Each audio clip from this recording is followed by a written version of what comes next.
The airlock cycles with a hiss that sounds dangerously like a dying breath. You are no longer in Gotham City. You are Bruce Wayne, donning the Arkham Knight iteration of the Batsuit, a technological marvel of tri-weave titanium-dipped armor, stepping onto the Sevastopol Station. The mission is simple. Investigate the distress signal, but your detective mode immediately flags a problem. The air quality is degrading. Thermal signatures are erratic, and the station's structural integrity is critical. In Gotham, you are the predator, utilizing verticality and fear.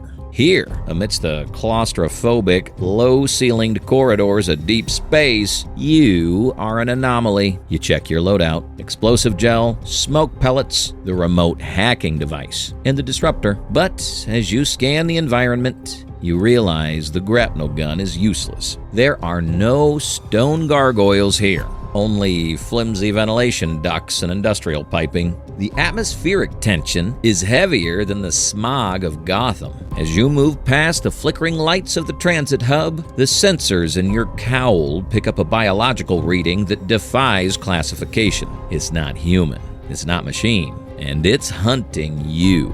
Encounter 1. The medical pavilion, stealth versus biology.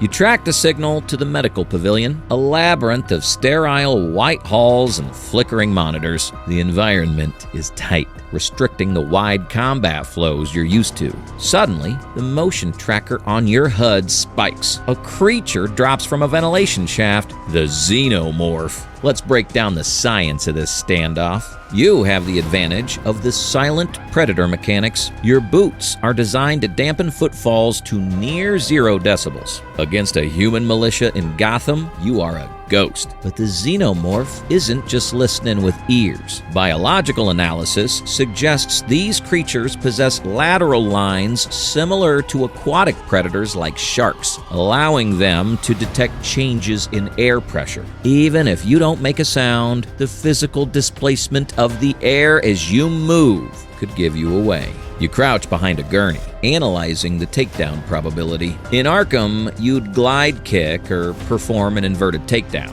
Here, those are suicide. Physics dictates that striking a creature with an exoskeleton composed of polarized silicon, essentially organic glass steel, would shatter human bone, even with reinforced gauntlets. Furthermore, a silent takedown usually involves restricting air or blood flow to the brain. The Xenomorph has no clear neck structure to strangle, and its circulatory system is pressurized acid. If you puncture that hide with a gauntlet blade, the spray will melt through your graphene suit in seconds. You switch to detective mode to track its movement through the walls. But here's the terrifying variable: thermoregulation. If the Xenomorph is an ectotherm, matching its body temperature to the ambient environment of the station, it would be invisible to your thermal optics. You are effectively blind. However, you possess one physiological advantage: biofeedback. You can voluntarily lower your heart rate to near hibernation levels. If the creature senses bioelectric fields or heartbeats, you can effectively disappear from its radar. The creature pauses, its elongated head tilting. It smells you, or rather, it tastes the pheromones in the air. You need a distraction. You deploy a sonic batarang down the hallway. The high-frequency pulse triggers the creature's aggression. It screams, a sound that overloads your audio dampeners and charges the device. This buys you exactly 12 seconds. In that time, you realize a critical weakness in your arsenal. The Xenomorph learns. In Gotham, thugs fall for the same trick twice. This organism will not chase a sonic lure a second time. It will deduce the source of the throw. You slip past while it shreds the batarang, moving toward the emergency exit. This encounter is a masterclass in restraint. You cannot fight it, you cannot scare it, and you cannot hide forever. Tier of survival rating, A rank. Your stealth tech holds up, but the margin for error is microscopic. Biology is your enemy here. You survive the medical pavilion, not by force, but by recognizing you are no longer the top of the food chain. The stealth rating is high because WayneTech concealment is superior to anything on Sevastopol, but the lack of offensive options keeps it from being perfect. You reach the transit link to Sigson communications, but as the door seeks to lock, it jams. You aren't alone, and the next threat doesn't bleed. Encounter 2, Seegson Synthetics, Combat and Tech. You breach the doors to the communications center. It's quiet, too quiet. Then, the overhead fluorescent lights buzz, revealing silhouettes standing among the server racks. They look human, but the posture's wrong, uncanny, stiff. These are working Joes, low-tech androids built for labor, not conversation. One steps forward, its rubbery face devoid of emotion, eyes glowing a calm, menacing white. You shouldn't be here. In Gotham, you fight martial artists and erratic thugs. You use their momentum against them, turning their aggression into their downfall. But here, physics works against you. When you strike a working Joe, you aren't hitting muscle and bone. You are striking industrial-grade vulcanized rubber layered over a mild steel chassis. Newton's third law kicks in immediately. For every action, there is an equal and opposite reaction. Punching a rigid steel frame, even with your reinforced tri-weave gauntlets, sends high-frequency shockwaves back up your skeletal structure. A standard beatdown simply won't work because these androids don't feel pain. They don't flinch. Their center of gravity is lower and denser than a human's, making them nearly impossible to throw or trip. The android lunges. You attempt to counter, but the mechanics have changed. A human opponent has a reaction time of roughly 250 milliseconds. These units are hardwired for instant task execution. Worse, their grip strength is hydraulic. The actuators in their hands are rated for heavy industrial lifting, capable of crushing human bone into powder. If a working Joe grabs your arm, it's not trying to subdue you. It's applying thousands of pounds of pressure per square inch to crush the titanium plating of your suit. You are forced to escalate. You trigger the shock gloves and unholster the remote electrical charge REC gun. In Arkham City, a quick blast overloads a thug's nervous system, incapacitating them instantly. But Sigson synthetics are shielded against industrial power surges. You fire a positive charge. The android stutters, its rubber skin smoking, but it doesn't drop. You have to sustain the voltage, turning the fight into a battle of battery life versus durability. The smell of burning rubber fills the air. You deliver a kinetic strike to the android's joint, its only mechanical weak point, shattering the knee servo to bring it down. But here is the true danger of this encounter. Sound. Every punch that connects with steel, every blast of the REC gun, echoes through the ventilation shafts. You are winning the fight against the androids, but you are losing the war against the station. The Xenomorph is a hunter that responds to commotion.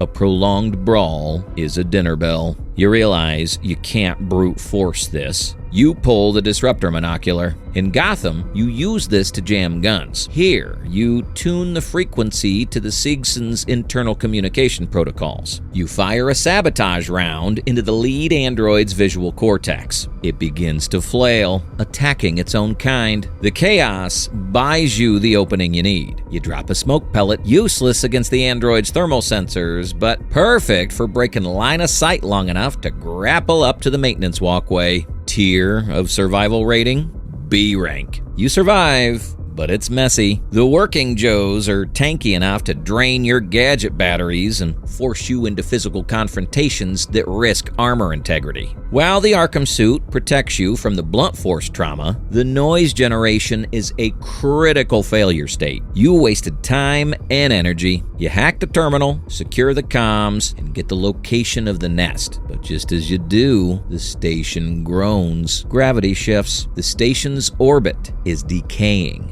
You aren't just fighting monsters anymore. You're fighting gravity. You have to descend to the bowels of the station, to the reactor core, to purge the infestation before Sevastopol burns up in the atmosphere. The heat is rising, and the true nightmare begins. Encounter 3. the reactor nest, acid, and armor.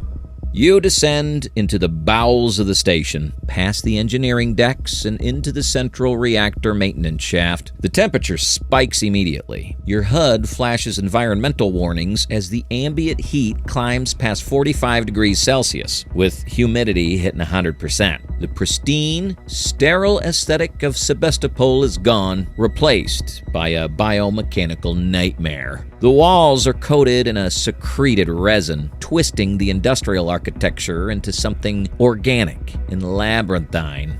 You are in the hive now. In Gotham, you rely on fear. Here, you're surrounded by a collective consciousness that knows no fear. You spot them. Not one, but 3 xenomorphs moving with insectoid precision along the reactor walls. This forces a confrontation, and it highlights the most critical scientific mismatch of this entire scenario: the blood. In Arkham games, you engage enemies at close range, relying on the tri-weave titanium-dipped armor to deflect knives and bullets. But against a xenomorph, close-quarters combat is a death sentence. Their blood is a pressurized molecular acid, likely a fluoroanimonic acid analog, capable of dissolving starship hull plating. If you land a punch hard enough to rupture the creature's exoskeleton, the resulting spray would be catastrophic. The graphene layers of your suit offer high tensile strength, but chemically they're carbon-based. Super acids attack the electron bonds of organic materials instantly. A splash on your chest wouldn't just burn, it would melt through the armor, the undersuit, and your sternum in seconds. Your armor is designed for kinetic impact, not chemical warfare. You have to change the state of matter to survive. You unclip the freeze blast grenades. Originally designed by Mr. Freeze, this technology utilizes an endothermic reaction to create localized sub-zero fields. You toss one at the lead xenomorph. The grenade detonates, encasing the creature in ice. Scientifically, this is your best bet. The rapid thermal shock,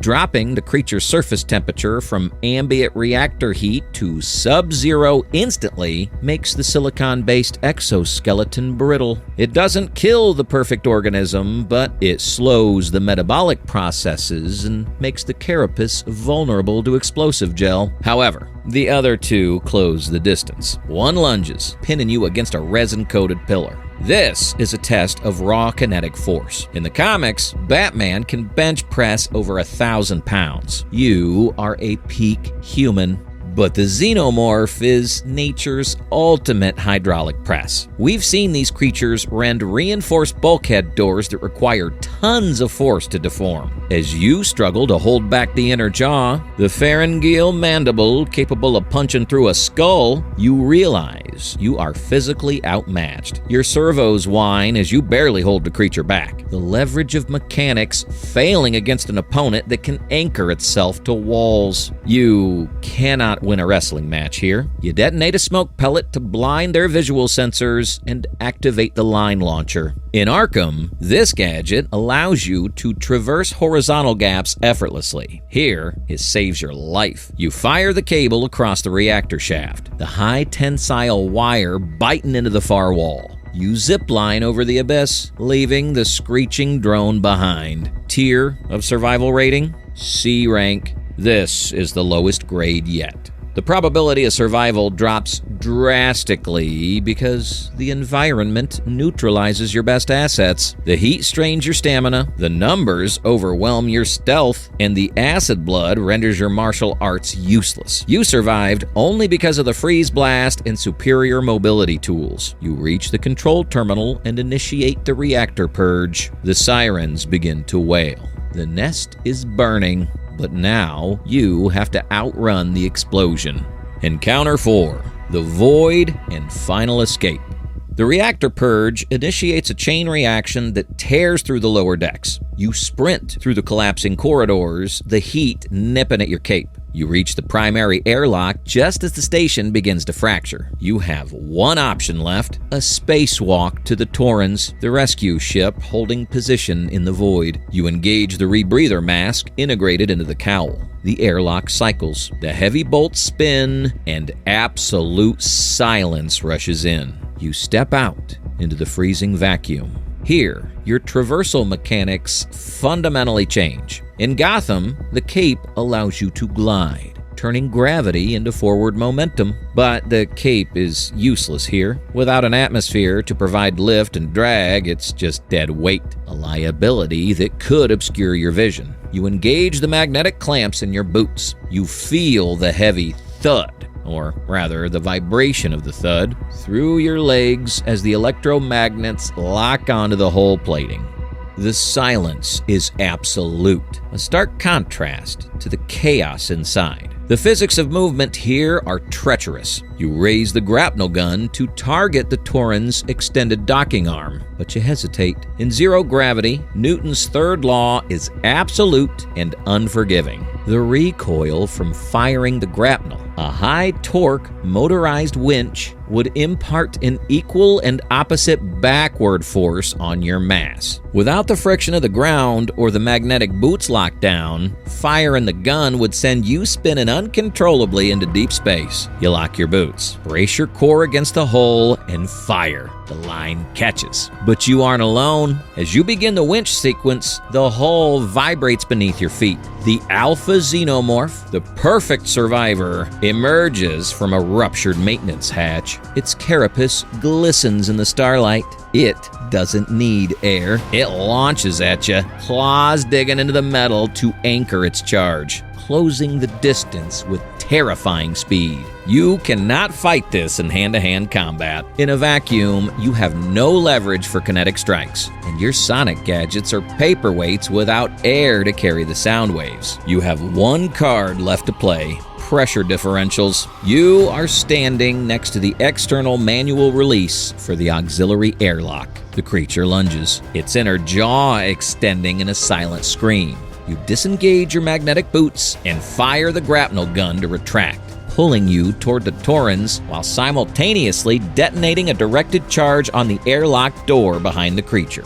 Explosive decompression occurs. The sudden release of pressurized atmosphere from inside the station creates a violent kinetic blast. The force is immense.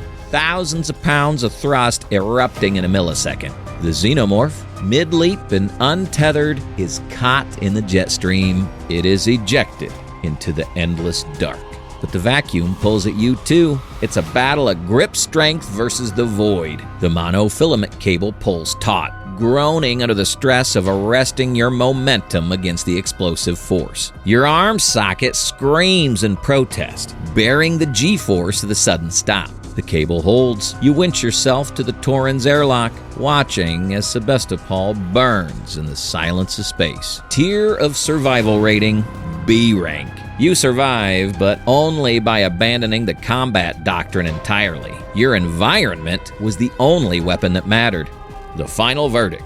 So, could Batman survive alien isolation? The data suggests yes. The final mission rank is a B+. While WayneTech stealth grants an A advantage, the combat tiers drop significantly due to the Xenomorph's acid blood and physical dominance. Batman survives not by punching the monster, but by outthinking the physics of the station. If you want to see us drop Master Chief into dead space next, comment below and subscribe.